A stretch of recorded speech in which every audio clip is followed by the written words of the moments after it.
rebirth. If wishes could come true, let this paper crane carry my farewell in my stead. It's Oriyuki's personal song. 指挥也包括你吗？都这个时候了，还这么用心的对付我，真感人。想把我留在这里？好呀，我就陪你玩玩。从哪里剪断好呢？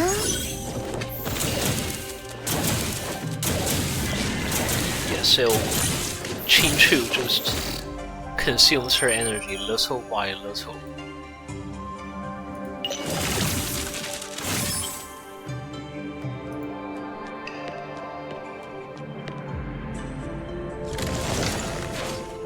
打累了，还是快点结束吧。就当是帮我开刃了。从哪里剪断好呢？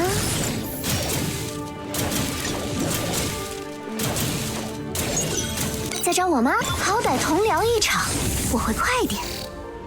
果然用不出来了，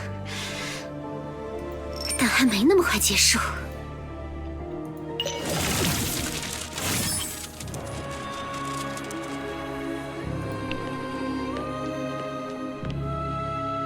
检测到异常能量波动，还是快点结束吧。极强，请注意警戒。就当是帮我开刃了。在找我吗，小？喜欢吗？这量身裁剪的未来。风往哪吹，指鞭飞向何处？检测到异常能量波动，危险等级。从哪里剪断好呢？请注意警戒。风往哪吹，指鞭飞向何处？好歹同聊一场，我会快点。检测到异常能量波动，还是快点结束吧。极强，请注意警戒。风往哪吹？在找我吗，小监督？就当是帮我开刃了。从哪里剪断好呢？风往哪吹，指鞭飞向何处？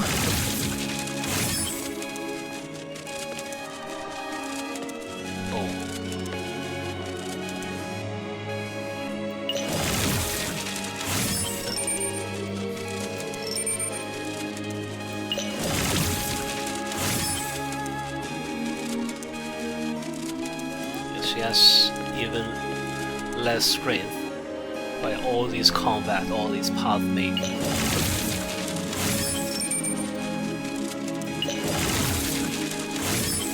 检测到异常能量波动，危险等级极强，请注意警戒。已经好近了吗？看来这就是故事的结局了。 检测到异常能量波动，危险等级。有人说，纸鹤可以代替主人飞到更远的地方。于是，我好像在很多地方叠过很多纸鹤。曾经希望它们飞到餐桌上，告诉他们，我虽然不是那个我，但很爱他们。谢谢陪我过的每一个生日。 后来，我又希望他们飞到实验台上，告诉他快跑，实验塔快要关闭，毒气可不分人类还是形式。如果这些真的是止血的记忆，如果他们真的是……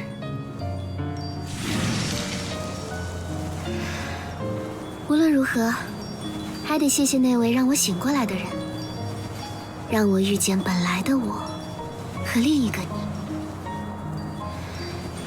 希望这次纸鹤真的能飞到更远的地方，不过也不用太远，13公里刚刚好，就停在你的办公桌上吧，小研究员。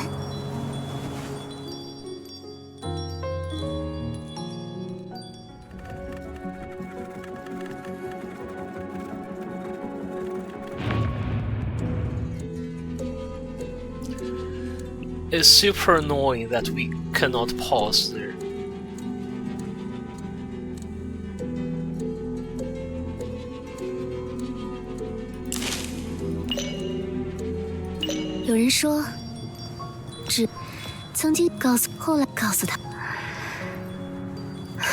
Let's review it. Okay, here we can actually do this.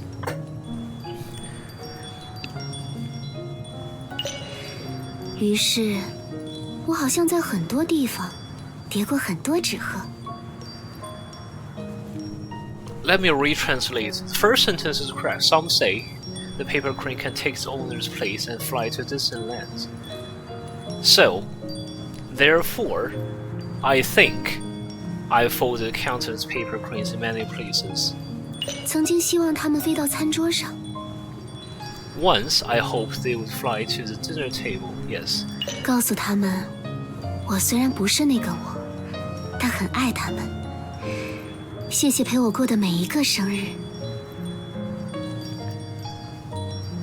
So, recall the illusion that Oriyuki and Su Xiao shared in the very early story in this chapter. I think it's getting a bit clearer that Su Xiao and Oriyuki swapped their lives.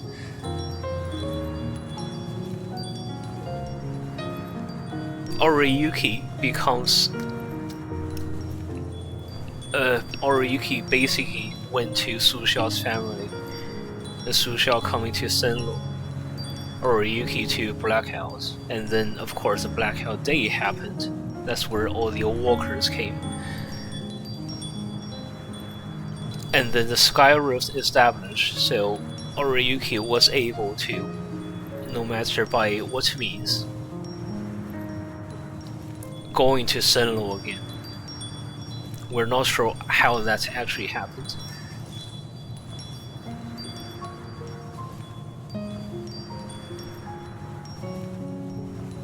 And this is also why in that story, in that dialogue, Su Xiao's parents, actual parents, were asking why. Were asking if this new person is still their daughter. And then Su Xiao went to Senlo, right, for some reason. And she's an orphan growing up in the war zone in Enredu, picked up by Qu Guanshen. What about the next part? 后来，我又希望他们飞到实验台上，告诉他快跑，实验塔快要关闭，毒气可不分人类还是星矢。So from the current blackout stories, we don't know who this is referred to, in my opinion. 如果这些真的是止血的记忆，如果他们真的是……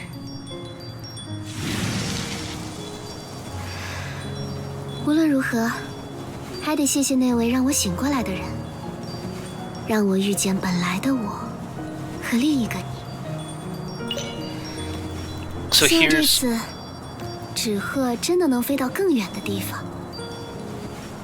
So here's almost clear. She met the real me and another you. So in the lore of Ash Echoes, there exists these. I don't know the technical term because I don't play the English version very often, but there exists, let's say, for example, remember Elpis? Elpis is from Uria. Her equivalent in Senlo is Feng Qinchu. Right, there's an equivalency. They look very similar. Personality might be similar, but of course they lead very different lives. Here, the suggestion is Su Xiao and Oriyuki are these equivalents. Su Xiao originally somehow from Blackout, but then she swapped life with Oriyuki. Oriyuki is probably a Senlo native.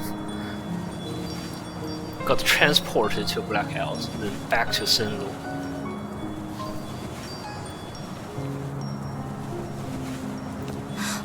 不过也不用太远，13公里，刚刚好。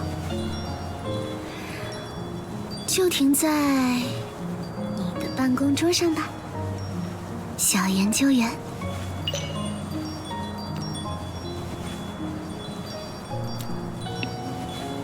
Remember, the all-view clock tower is about 13 kilometers from the seat building. The paper crane symbolizes her. It's going to our desk, the director's desk. That is why, for some reason, she becomes a playable character. She becomes a part of Seed for some reason. Young researcher, we were a young researcher very many years ago, when we were still the apprentice of Qu Guanxun, before we became the director.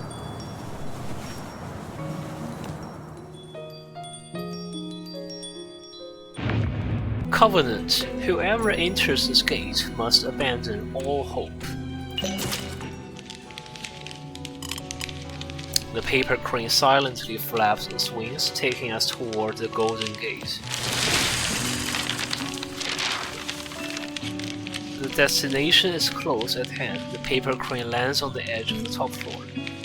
But before we can even stand firm, it rapidly turns into paper scraps, fluttering in the air and completely disappearing. That means Oriyuki no longer exists. Not even a single piece of paper left.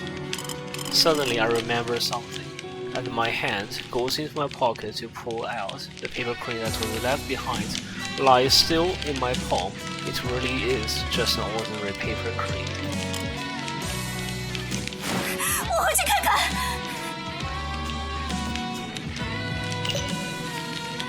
Xiao. 他又拉着我拉钩了！开上花招，我一定追到天涯海角。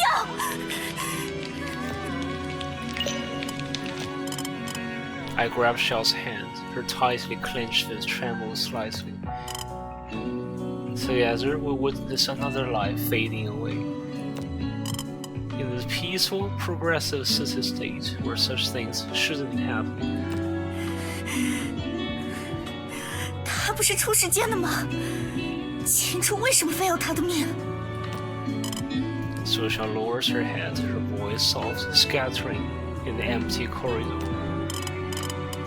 The clock tower below is slowly returning to its normal structure, and not a single fluttering piece of paper can be found in the air. I turn around and look at the gate, finally within reach. She said no one never escapes Locatura alive. Someone has to pay for all the actions they've taken along the way. 监督先生 I hear footsteps coming. I look up and notice everyone approaching from different directions, with Lanxian and Mars among them. Boreas arrives first, intending to say something, but suddenly senses an unusual atmosphere and remains silent. He pats my shoulder gently. There's no time to dwell on emotions. We still have one crucial thing we must do. Thank you. Where's Leilani? 他中途出去救人了，现在正在外面支援，人没事。Fine. It's memorial with Officer Qinchu. 还有之后进来那个小警官也在一起。So we're unaware that a young officer came in. How's Officer Qinchu doing? 不太好，但也不算太坏。I look at Lanxian and Mars. You didn't find any trace of Scalpel, did you? 虽然猜测他很可能是去找那名处刑人，但这里地形太过混乱，中途通路又几乎消失，完全没机会追。何止没机会追，时机巧得简直像是老天给他机会让他逃。不可能！ Having just witnessed the lock tower's cleanup, Su Xiao doesn't hesitate. to argue back. I would go with cleans. Everyone is stunned, not expecting such a reaction. Lanxiang clearly wants to say something, but Boreas pulls him aside and whispers a few words.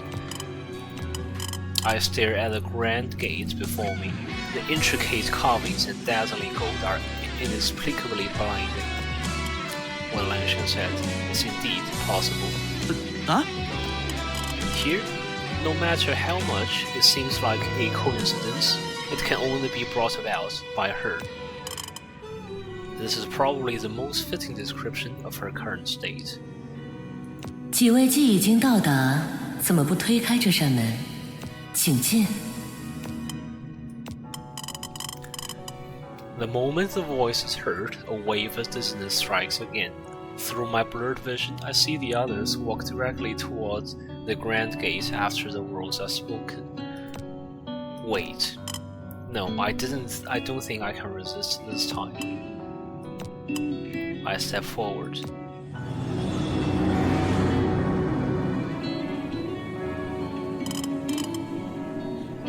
The candle flame flickers from the draft of the door, casting eerie shadows that sway in the vast, ornate hall.